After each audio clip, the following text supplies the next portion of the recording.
Se havia um nome de pouco consenso para assumir a pasta de Relações Institucionais do governo Lula, este nome foi o escolhido. O presidente nacional do PT, Gleisi Hoffmann, vai conduzir a relação política entre a gestão petista e o Congresso Nacional.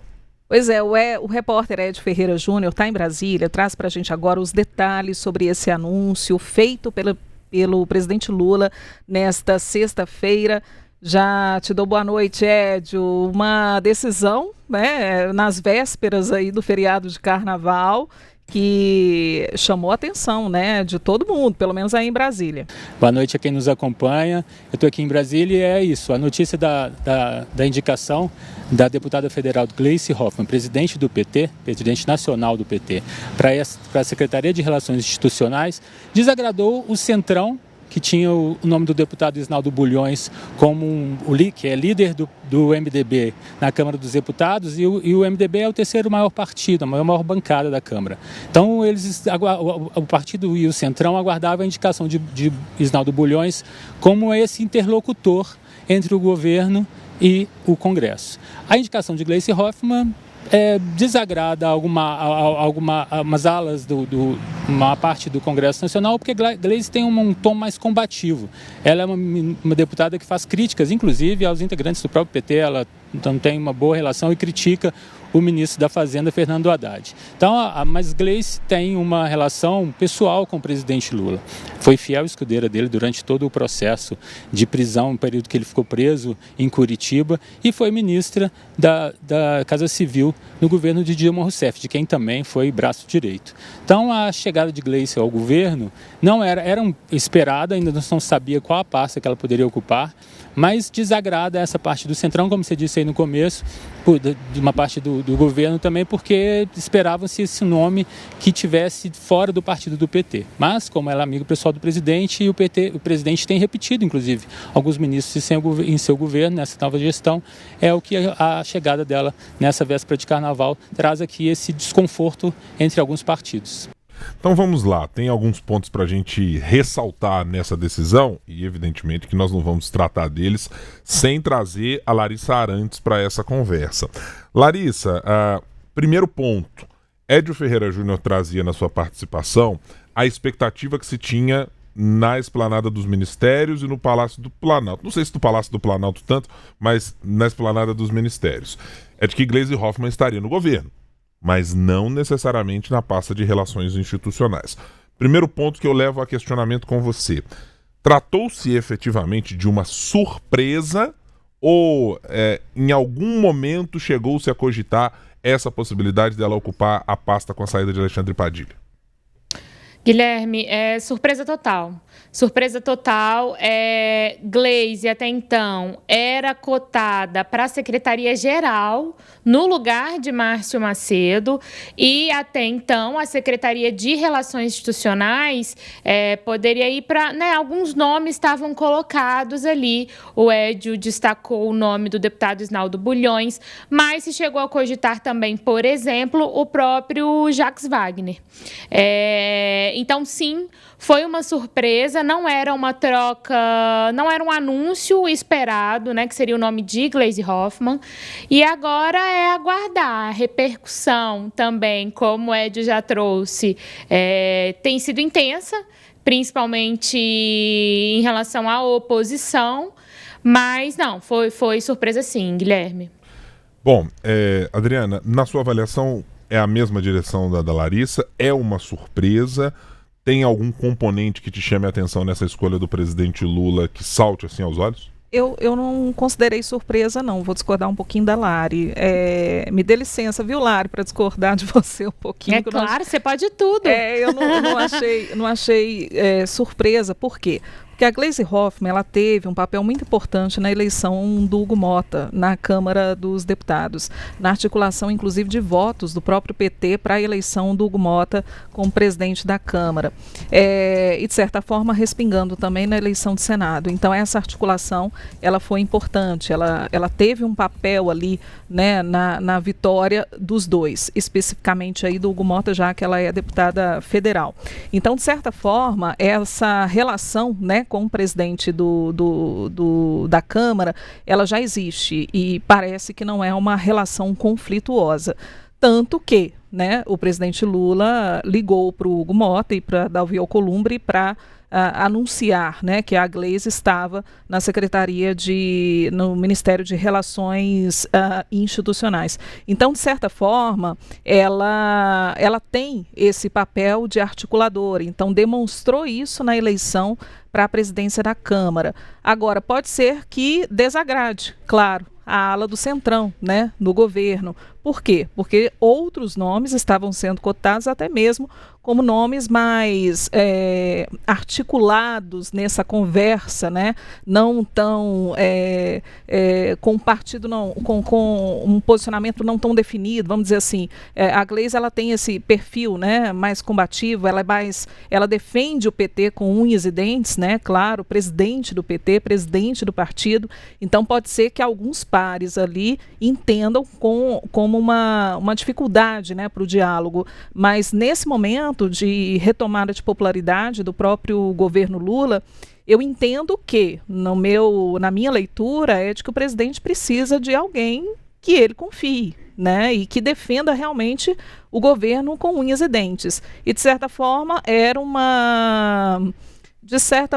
era algo que ele já estava devendo também a Gleisi Hoffmann, um ministério que tenha uma importância política grande. Por quê? Porque a Gleisi esteve com ele o tempo todo, né? Não foi contemplada com nenhum ministério nessa primeira leva de ministros. E agora ele, de certa forma, como um sinal até mesmo de agradecimento à lealdade de Gleisi Hoffmann, a presenteou com o Ministério de Relações Institucionais. Então essa é a minha leitura. Na minha visão, era uma pessoa que teria chance, sim, de assumir o Ministério de Relações Institucionais. Coloquei ela como primeira na lista aqui, ó, nas minhas anotações. Adriana Ferreira fez uma aposta importante. Nós não utilizamos aqui o nosso sistema de bets para a destinação de ministros. Mas o Isnaldo Bulhões que era muito cotado, né, Larissa? Não era isso? Sim, com certeza. O nome dele era o mais forte, justamente porque a Gleisi, ela é vista com essa posição um pouco mais não, né? Uma posição radicalizada mesmo de defesa das pautas da esquerda, de rechaçar, por exemplo, qualquer pauta econômica que venha no sentido de corte de gastos, freio em determinadas despesas, tanto é que abriu ali em alguns momentos algumas polêmicas com o ministro da Fazenda, Fernando Haddad. Então, e tem um outro componente que é muito importante também, né? O governo Lula vem enfrentando uma dificuldade de articulação com o Congresso muito grande, né? A gente aqui mesmo já falou de algumas dessas dificuldades e por isso, e principalmente por isso, que o nome da Gleisi veio como uma surpresa, porque ela não é vista tendo um bom trânsito com a oposição, ou mesmo com partidos que não estão tão próximos do governo assim, ou mesmo com o Centrão, né?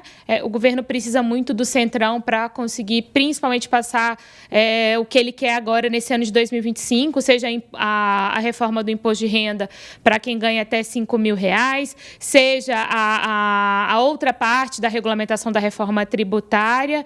Então, ver como que isso vai acontecer a partir de agora, né? É uma articulação importante, necessária. A gente sabe que Padilha já vinha muito desgastado.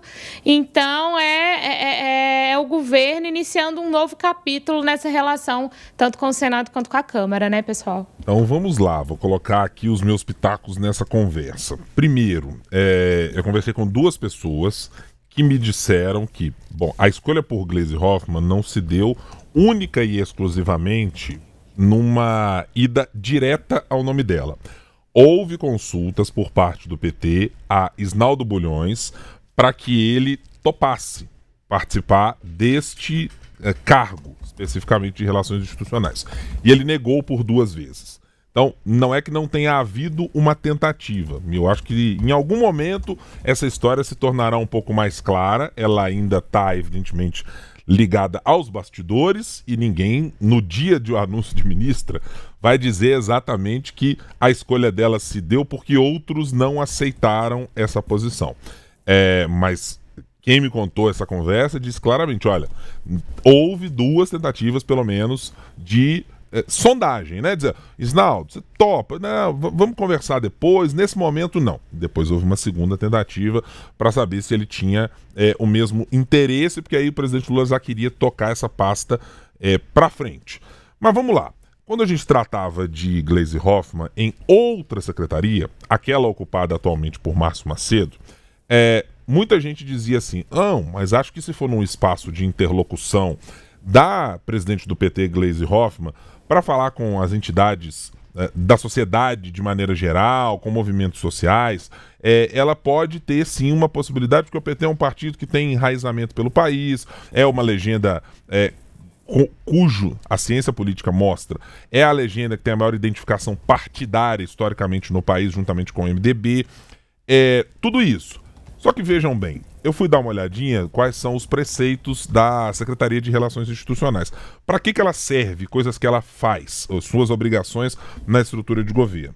Tá lá, tem o item 1, assistir diretamente o presidente da República no desempenho de suas atribuições, especialmente nos seguintes aspectos. Então, claro, articulação política e relacionamento interinstitucional do governo federal, elaboração de estudos para dar subsídios para materiais para o presidente da República em agendas que o presidente tenha, interlocução com estados e municípios e o Distrito Federal, com o poder legislativo e partidos políticos e relacionamento e articulação com entidades da sociedade.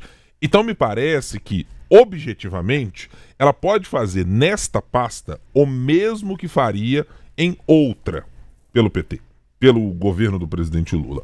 Porque há arcabouço jurídico e sustentação para que ela possa alcançar esse contato que, vez por outra, é criticada na relação do ministro Márcio Macedo com movimentos sociais e que são sempre uma fatia importante da ligação histórica que o Partido dos Trabalhadores tem com estratos da sociedade. Então, acho que esse ponto, para mim, está preenchido. O outro é que vem a grande questão. Eu acho que ainda não é possível medir exatamente o quanto essa decisão teve a ver com negativas de outros nomes, como eu mencionei, o quanto ela está pensando em 2026 ou quanto ela tem a ver com o presidente Lula, que não é mais o mesmo dos seus primeiros mandatos. Os ecos, e a Larissa pode confirmar ou não, já de algum tempo são de que o presidente da República, há muito tempo, todo mundo diz lá no Palácio do Planalto, ou fora dele, aliás, não, o presidente Lula e o ministro Rui Costa, a situação do Rui Costa com todo mundo é muito difícil. E o presidente Lula diz assim, não tem problema nenhum comigo. Continua sempre onde esteve, conta com a confiança, está lá inabalável na Casa Civil. Então, o presidente está dando um pouco de ombros para a ideia de que, não, precisamos ter alguém necessariamente que seja um pouco mais articulador ou que ceda um pouco mais. Pelo contrário, acho que o presidente, com a escolha de Gleisi Hoffmann, manutenção até o momento de Rui Costa, e nenhum indicativo de que ele vá sair, está montando uma espécie de trincheira.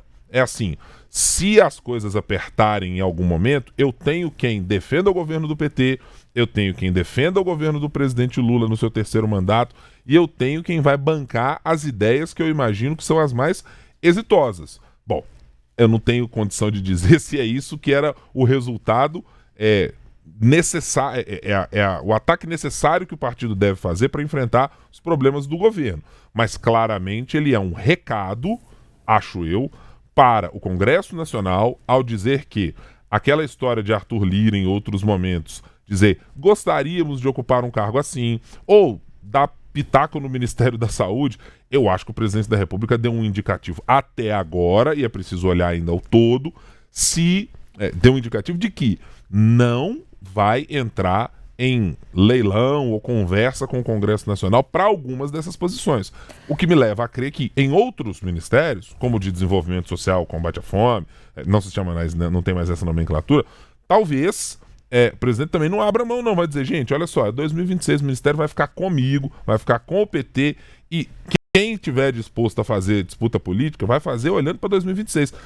acho que ele deu um pouco de favas contadas que o Congresso não será necessariamente mais amistoso do que foi na gestão Arthur Lira. Larissa. O problema é que essa conta pode sair muito cara, né, Concordo. Guilherme? Ele pode, de fato, né, sustentar o nome de uma grandíssima aliada. Isso aqui a gente não questiona, né?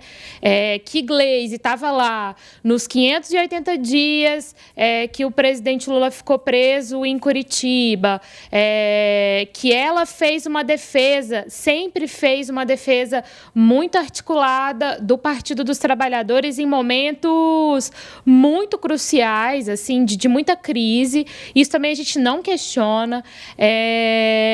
Que ela tem, sim, a coragem, e aí usando um linguajar bem popular, de peitar muitas figuras importantes, né? E aí agora eu cito também, como mulher, eu admiro muito a coragem de Gleisi Hoffmann de adotar essa postura extremamente enfática e de defender os princípios ligados ao partido, ao que ela defende. Não é fácil ter essa postura sendo mulher no Congresso e ainda mais sendo presidente de um partido que agora está no poder, mas que esteve envolvido em diversas polêmicas nos últimos anos. E aí fecho esse parênteses.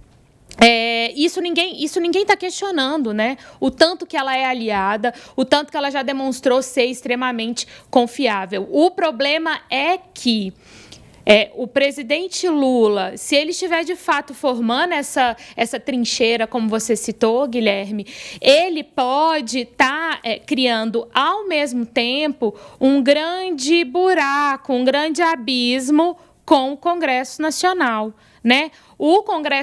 Para o Congresso Nacional, não interessa se o presidente Lula está tentando... Do que o presidente Lula está tentando se blindar. O Congresso quer negociar, articular, defender ali os interesses, sejam regionais, sejam próprios, o que seja.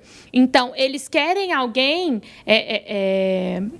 em que esse diálogo possa ser possível, que tenha trânsito com as diferentes bancadas. E aí eu lembro um ponto que a gente sempre levanta aqui, que é esse Congresso muito mais poderoso que a gente tem hoje do que nos outros mandatos do Larissa, presidente Lula. Oi. Mas na prática, já não há um abismo absolutamente instalado entre o governo e o Congresso Nacional?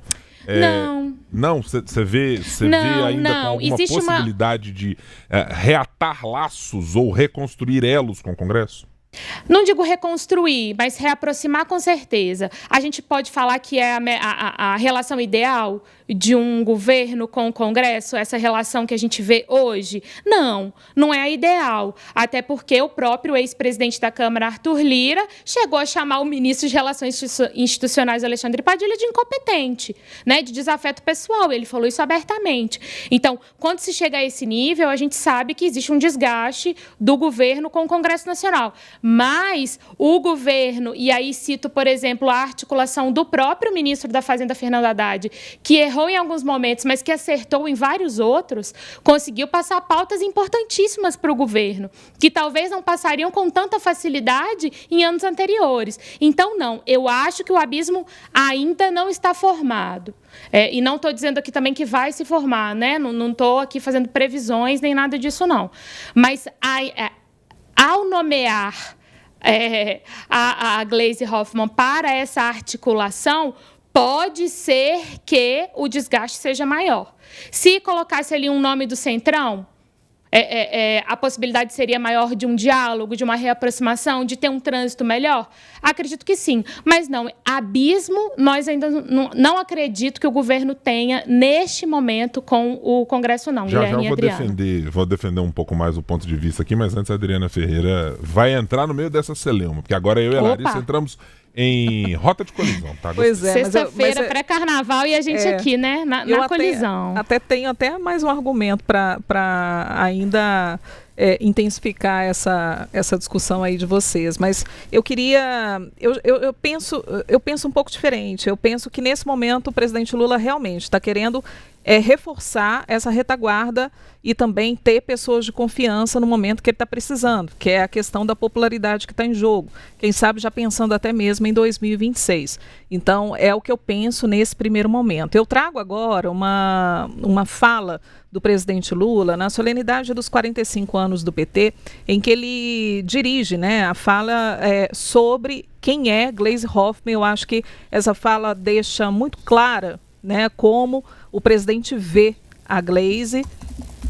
Ah, tá. Então a gente tem outra sonora que é do Zé Vitor. Daqui a pouquinho a gente chama. Aqui eu preparei, ainda não está pronta. Mas então, deixa eu voltar aqui nessa questão. Porque na fala dessa solenidade dos 45 anos do PT, Lula elogia muito a Gleisi, fala dessa posição firme, né, dessa posição guerreira, e fala que nenhum outro homem seria capaz de aguentar o que ela aguentou no parlamento e também na presidência do PT. E ele cita alguns casos até interessantes porque a Gleisi ela tem, né, algumas posições diferentes dentro da ala do PT. Então, assim, por exemplo, em relação ao Fernando Haddad, ela fez críticas à política econômica adotada por ele. E o presidente Lula, nessa fala, cita Camilo Santana, por exemplo, que é o ministro da Educação.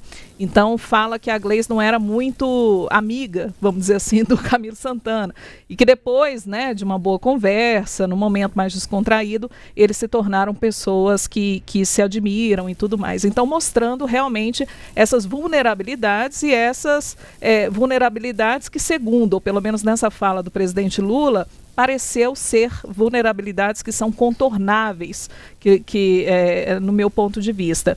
E aí tem uma questão aí que a gente não está falando, mas eu vou colocar mais lenha na fogueira aí. Porque a Gleisi Hoffmann, ela pode também ser uma pessoa fundamental para que o governo tenha um representante no Tribunal de Contas da União. Que a votação depende muito também do apoio no Congresso, que é o nome do deputado Odair Cunha, que está em jogo. Pode ser a primeira vez que o PT tem um nome no Tribunal de Contas da União. Isso faz parte de um acordo, né? E, além disso, para a eleição do presidente Hugo Motta na Câmara. Então, a Gleisi também já tem essa missão, esse papel fundamental de articular também a vitória do Odair Cunha para o Tribunal de Contas da União.